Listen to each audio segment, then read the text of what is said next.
The cry in the trees, the forest was quiet, only the sound of leaves moving in the wind. Birds were gone. Even the animals had disappeared. Jared, a human hunter, moved slowly through the thick trees. He had hunted here for years, but something felt strange today. His boots sank into soft, wet moss, and his breath made small clouds in the cold morning air. Then he heard it, a cry. It was soft, far away. It wasn't an animal sound. It was something else. A voice, weak, tired, scared. He stopped. "Hello?" Jared called out. No answer, just another cry, this time a little louder. It came from the east. He followed, step by step, deeper into the wild forest. The trees grew closer together, and the path turned into thick roots and fallen branches. Jared moved carefully, holding his old hunting bow ready. He didn't know what waited ahead. Suddenly, behind a wide fallen tree, he saw something. A figure. No. Two. A woman. Curled up on the ground, her arms around something small. A child. They were shaking. Dirty. Barely dressed. Their skin was not human. Pale blue, with silver lines that glowed faintly. The child had large, bright eyes and tiny arms wrapped around the woman's chest. Jared's breath caught. Aliens. He had heard stories of alien refugees running into the forests after their villages were attacked, but he had never seen one, let alone a woman and her child. Alone. The woman looked up. She didn't speak. Her eyes widened with fear. She pushed the child behind her and tried to stand, but she was too weak. She fell again, groaning in pain. Jared held up both hands. "I'm not going to hurt you," he said gently. "I promise." The woman said something in a strange, broken voice. He didn't understand the words, but the fear was clear. She thought he was dangerous. Jared slowly dropped his bow and reached into his bag. He pulled out a wrapped piece of bread and a small water bottle. He placed them on the ground and stepped back.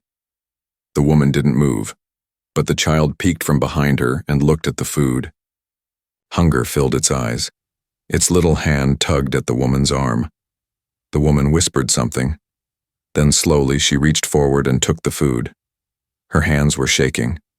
She tore the bread in half and gave the larger piece to the child. Jared watched in silence. They ate like they hadn't eaten in days, maybe longer. He waited until they finished. Then he spoke again. "My name is Jared," he said. He pointed at himself. "Jared." The child looked at him, then pointed to the sky and said, "A star?" Jared blinked. That one word, it sounded like English, just barely. The woman looked at the child, then at Jared. Her eyes softened for a moment, but then she pulled the child close again and turned away. Jared didn't leave. He gathered sticks and made a small fire. He boiled some water. He had a bit of soup in a metal can. He opened it and warmed it up. He didn't speak again. He let the smell of hot soup fill the air. Soon the child came closer, carefully, quietly. The woman tried to stop her, but the child reached out and touched Jared's hand. She smiled. Jared smiled back and handed her the soup. The woman finally spoke. One word. Quiet, full of pain. "Help?" Jared nodded. "Yes, I'll help you." That night, Jared set up a small shelter using his extra tent. He placed the mother and child inside, gave them more food, and wrapped them in a blanket. He didn't ask questions, but he had many. Who were they? What had happened to them? Why were they abandoned out here, left to die in the cold? He looked at the child, who was now asleep beside her mother, and one more question burned in his mind. Who would leave them behind like this? The language of fear. Jared didn't sleep that night. He sat by the fire watching the tent. The alien woman and her child were inside, silent, afraid, but safe. For now, the forest was too quiet. No owls, no wind, only crackling firewood and Jared's slow breathing. The child had trusted him, but the mother still watched him like he was a weapon. As the morning light touched the trees, Jared stood up. He boiled water and made more soup. He didn't speak. He placed the bowl outside the tent and stepped back. Slowly, the tent moved. The child came out first, tiny feet crunching softly on the leaves. She held the bowl, sniffed it, and smiled. Then she looked at Jared and made a strange sound. A giggle? Behind her, the mother stepped out. She was still weak. Her skin was pale, lips, dry eyes sunken, but her arms were wrapped protectively around her daughter. Jared held up both hands again and nodded. The mother didn't smile, but this time, she didn't look away either. They ate together, sitting near the fire. Jared noticed the child touching everything, leaves, twigs, even Jared's backpack. Curious, brave. She tried to speak again, mixing strange alien words with small bits of English. Fire, warm, she whispered. Jared smiled. Yes, fire is warm. She pointed at her chest. Rena. Rena? He asked. She nodded. Rena. Then she pointed to her mother. Vea. Jared looked at the mother. Vea. The woman blinked. Her eyes shimmered. She spoke softly, almost broken. Name? Yes. It was the first time she said something clearly to him. Jared repeated, Vea, Rena. He pointed to himself again. Jared. Rena giggled. Jaw red. The bond was growing, but not fast enough. Later that afternoon, Jared began making a stretcher from branches and cloth. Vea watched, confused. I'll take you somewhere safe, he said. Not here. This forest is dangerous. Vea looked into the trees and nodded slowly. She knew. She had seen what lived deeper in the dark. As they walked, Jared pulled the makeshift stretcher while Vea rested on it with her child beside her. Her body couldn't carry her weight yet, but she didn't sleep. She stared at every shadow. At one point, she spoke in her own language. Jared didn't understand the words, but her face, her voice, it said enough. Fear. Suddenly, Rena pointed to a tree.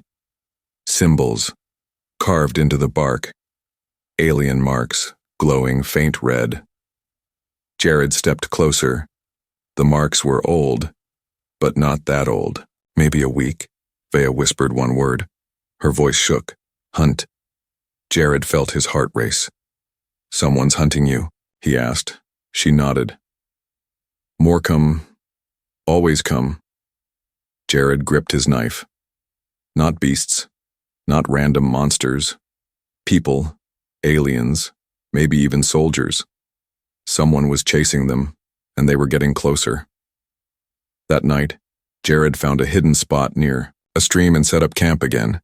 He used mud to cover the firelight. He listened for every branch snap, every leaf rustle. Inside the tent, Vea sat up, watching Rena sleep. She spoke softly in her language, then tried English.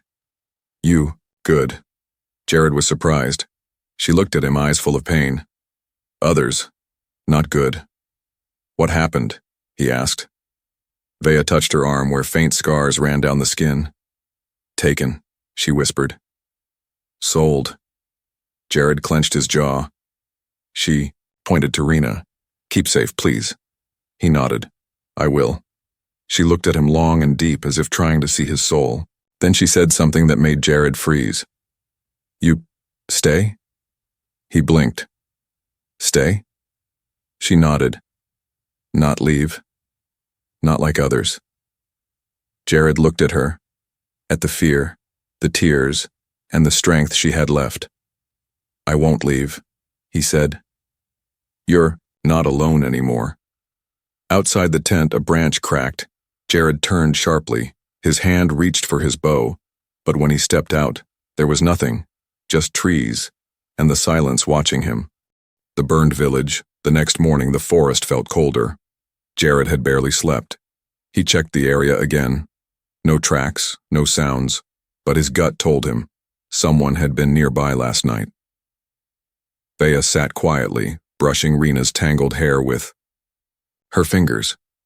The child smiled sleepily, but her small body looked thinner than before. They couldn't stay hidden forever. Jared crouched beside Vea. "I need to know where you came from," he said.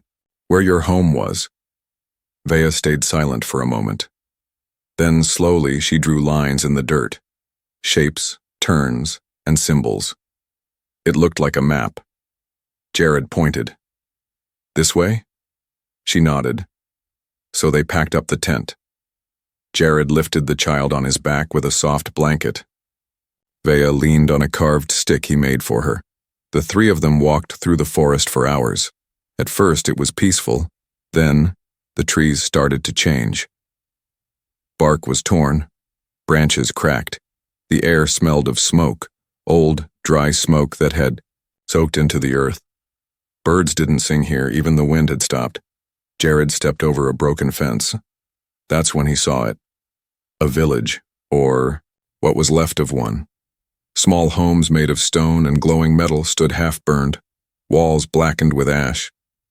Strange tools were scattered on the ground. There were shattered plates, a broken child's toy, and a deep red cloth. Torn and pinned. Under rubble. Vea stopped walking. She fell to her knees. Her hands trembled. "This home," she whispered. Jared looked around, heart heavy. "Who did this?" he asked. She stared at the ruins. "Not humans. Not beasts. Own kind." She pointed to the sky. "Obey King. Take what he want. Burn rest." Jared didn't understand everything, but it was enough. Her people had turned on her, destroyed her home, because of something she wouldn't give. He stepped closer. What did they want? Vea looked at Rena, who was playing quietly with some burnt wood pieces. "They want child," she said softly.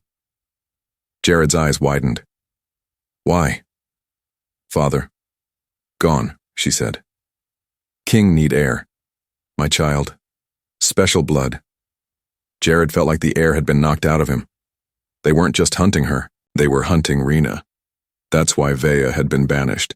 That's why they were being chased. The child was part of something royal, something powerful. Suddenly, Rena picked up a half-burnt blanket. She held it close and said one word. "Papa." Vea broke into tears. Jared looked away, jaw tight. This wasn't just about survival anymore. This was about protecting a child from those who wanted to own her. Jared searched the ruins for anything useful. He found a bent pan, a water container, and a small alien pendant hidden under stones. When he showed it to Vea, she gasped and took it carefully. "His," she whispered. Jared nodded. "We'll keep it." As they prepared to leave, Jared saw something in the distance. Smoke, thin, fresh, rising in the sky. Someone else was near. "We need to go," he said firmly. Vea tried to stand, but she was still weak. Jared didn't wait. He picked her up on his back just like he had done for Rena. With one on his back and one holding his hand, he began moving fast through the woods.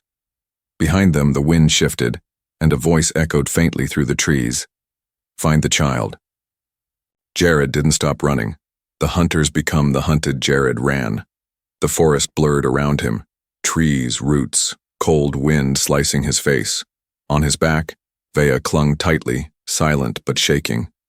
Little Rena held his hand, trying to keep up with his long steps, her tiny legs stumbling over the ground. Behind them, the soft smoke in the sky had become black. They were being followed, not by wild beasts, not by humans. Hunters, Vea had warned him. She had said they always came, never stopped. Now he believed her.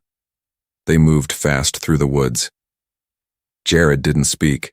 He knew noise could cost lives. After nearly an hour, they found a narrow rock path leading into a small ravine. Jared scanned the area, walls on both sides easy to defend. "This is where we rest," he whispered. He pulled out a folding tarp and built a hidden shelter between the rocks. He placed Vea and Rena inside, covered the top with leaves, and scattered ash from his last fire to hide their scent. Then he prepared his bow. He didn't expect to sleep tonight, but Rena did. Her small hands gripped her mother's clothes, and soon she was snoring softly. Vea, weak and worn, kept her eyes on Jared as he placed stones at the entrance. "You fight?" she asked. Jared gave a slow nod. "If I have to." She reached for his hand. Her fingers were cold. "They come to take." Jared's voice was steady. "They'll have to kill me first." Hours passed. The stars shifted in the sky. Then, snap a branch. Jared's eyes flew open. His hand went straight to his bow. Another sound. Footsteps. Soft, light, but wrong. These weren't human boots. These were clawed feet, or something worse. He moved toward the ravine entrance and crouched low. Then he saw them. Two figures, alien, shapes with sharp long arms and helmets that covered their faces. Their bodies shimmered with thin armor, and their glowing red eyes scanned the trees.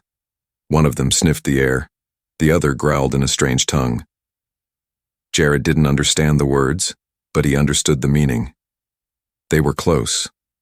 Too close. He waited. The hunters passed just inches away. Then something happened. Rena sneezed. A small sound, barely there, but the hunter froze. It turned its head. Its red eyes narrowed. Jared acted fast. He fired an arrow, straight into its throat. The alien fell back with a gurgling cry. The second hunter shouted and raised a strange weapon. Jared grabbed a rock and hurled it, then rolled to the side. A red blast hit the rock wall, exploding into sparks. Vea screamed from inside the shelter. Jared rushed the second hunter before it could fire again. They struggled, Jared's fists hitting metal, the hunter trying to claw at his chest. Jared grabbed the bow and struck hard across the head. The alien dropped, breathing hard. Jared looked around.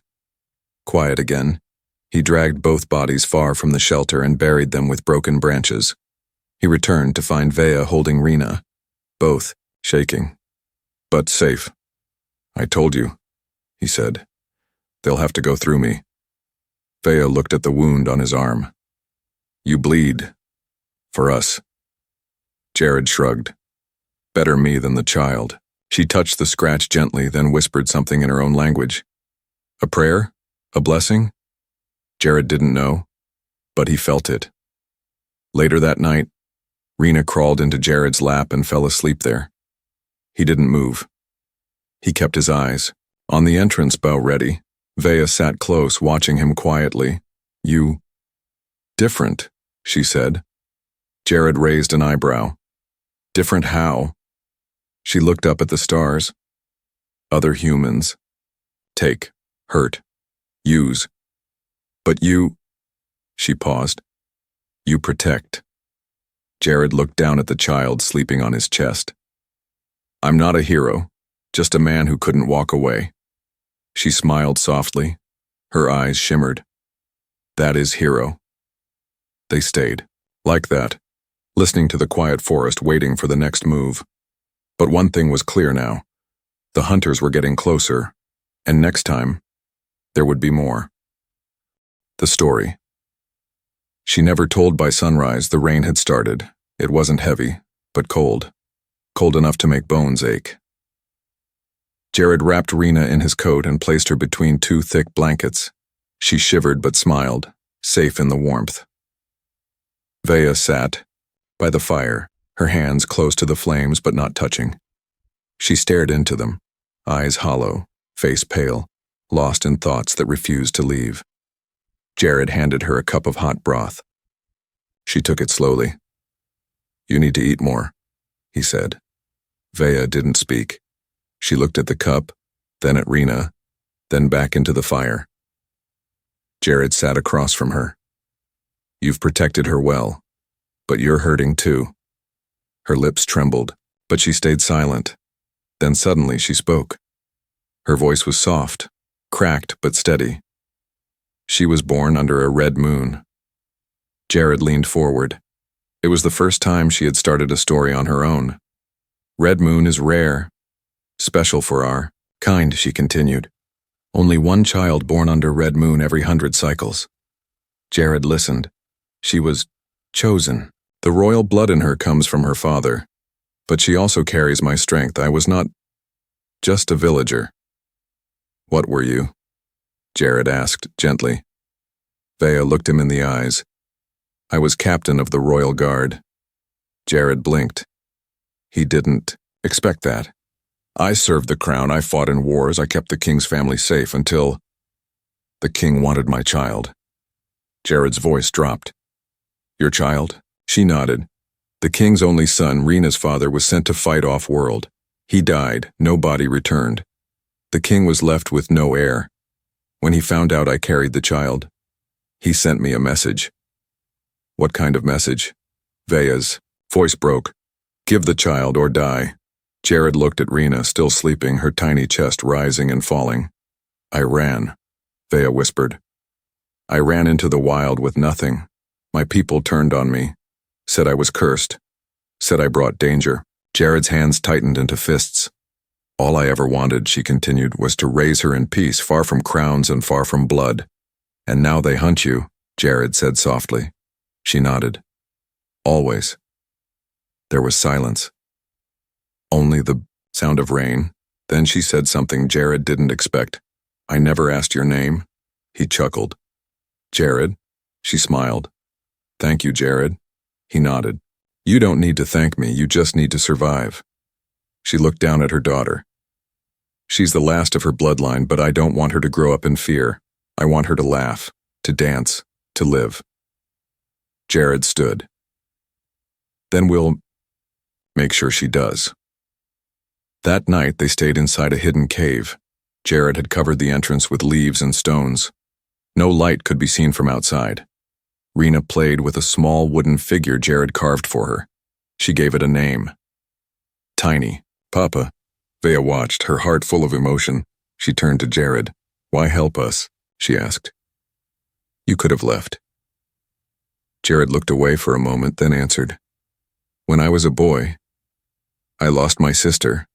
She was sick. We were poor. No one helped. People looked, but no one stopped. Since then, I swore, if I ever found someone in need, I wouldn't walk away. Vea's voice was quiet. You're keeping your promise. I guess I am. Suddenly, Rena came over and placed the wooden figure in Jared's hand. Tiny Papa stays with you, she said. Jared smiled, but his eyes filled with tears. Thank you, Rena. Later that night, Vea sat beside him, her voice barely above a whisper.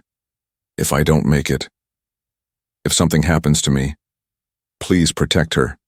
Raise her. Call her your own. Jared's chest tightened. He shook his head. You're not going anywhere. She looked at him with a tearful smile.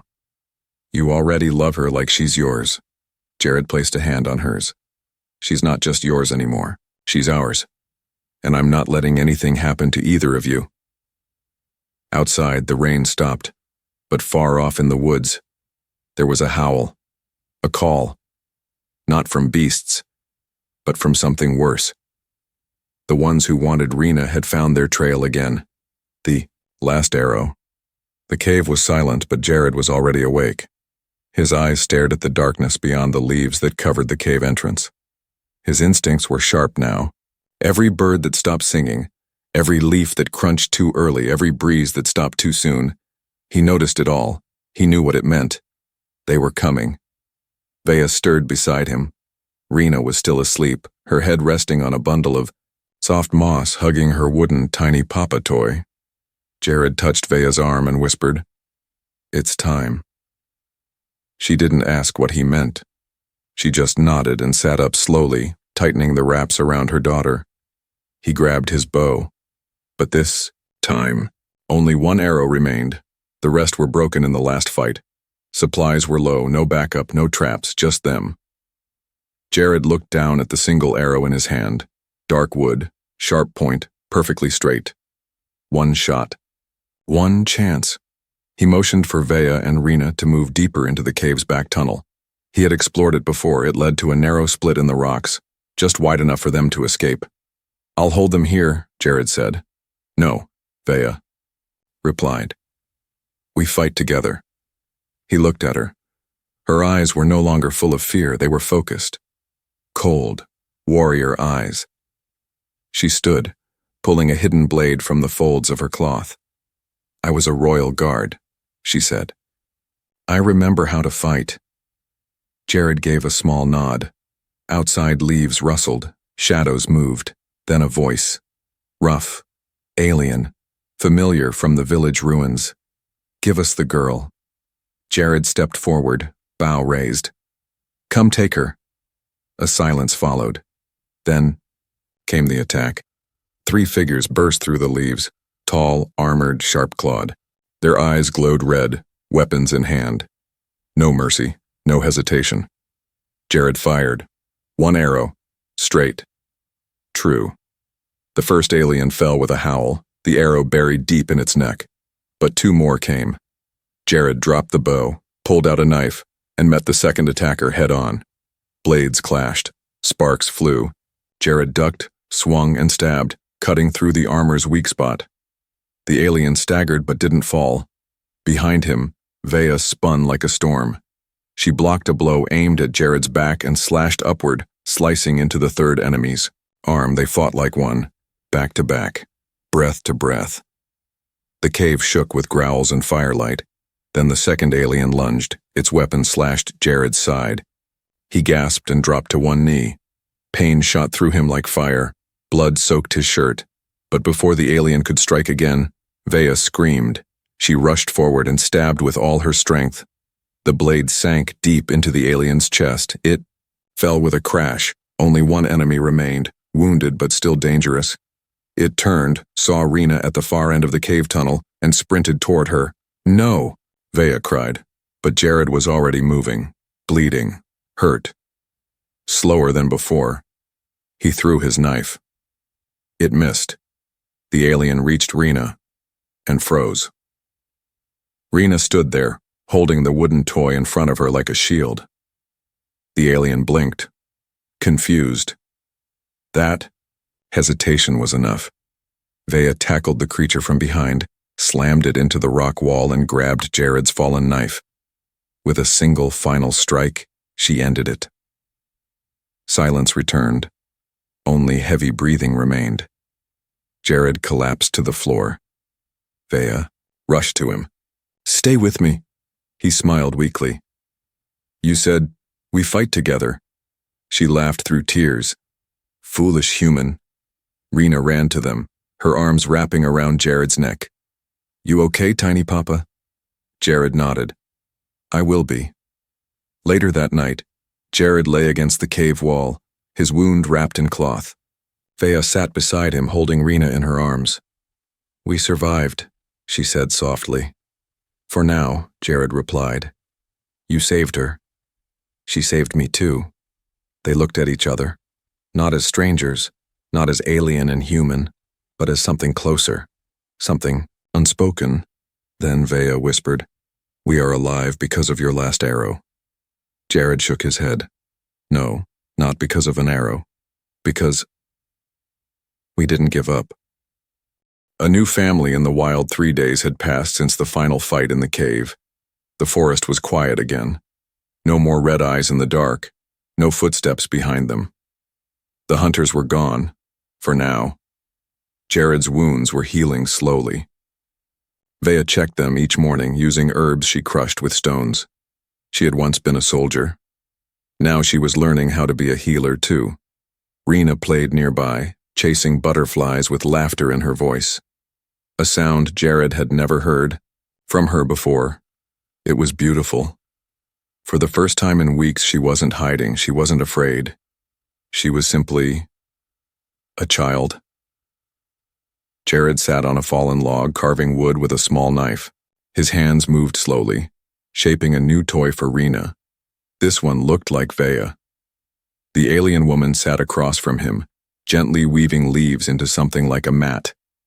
Their eyes met now and then, soft glances that said more than words. Finally, Vea spoke. You are not leaving, are you? Jared looked up. No, I told you. I'm staying. But your world, your people. Don't you miss them? He smiled faintly. There's nothing left for me out there. My world didn't feel like home for a long time, but here, with you and Rena, it feels right. She nodded slowly. We are different species, Jared. He chuckled. And yet we fight the same. Bleed the same and love the same. Vea blinked. That word, love, made her breath catch. She looked at Rena, still chasing sunlight, then back at Jared. She calls you Tiny Papa. I know. She thinks you're her real father now. I'm okay with that, he said softly. If you are. Vea didn't answer with words. She reached across the log and placed her hand over his. It was warm, steady, a quiet yes. That night, they sat around a fire just outside a new shelter Jared had built with logs and stone, not far from the river, not too deep in the forest, a place they could call home. Rena sat between them, humming a small tune. Jared took a deep breath. Do you think they'll come again? Vea looked at the stars. Maybe. Royal blood is not something they forget. Jared looked at Rena. Then, we stay hidden. And we get stronger. Vea nodded. We prepare. Together. There was silence. Then Jared said, what if she grows up and wants to find her people? Learn about her father, about the crown. Vea looked into the fire for a long moment. Then we teach her who she really is. Not just royal blood, but brave, kind. A child who was loved by two parents who gave up everything to protect her. Jared nodded. She's not cursed, he said. She's chosen. Not by blood, but by heart. As the fire crackled and night grew deep, Rena leaned, her head against Jared's side, and whispered sleepily, Do we stay here forever? Jared kissed her forehead. As long as you want. Vea smiled.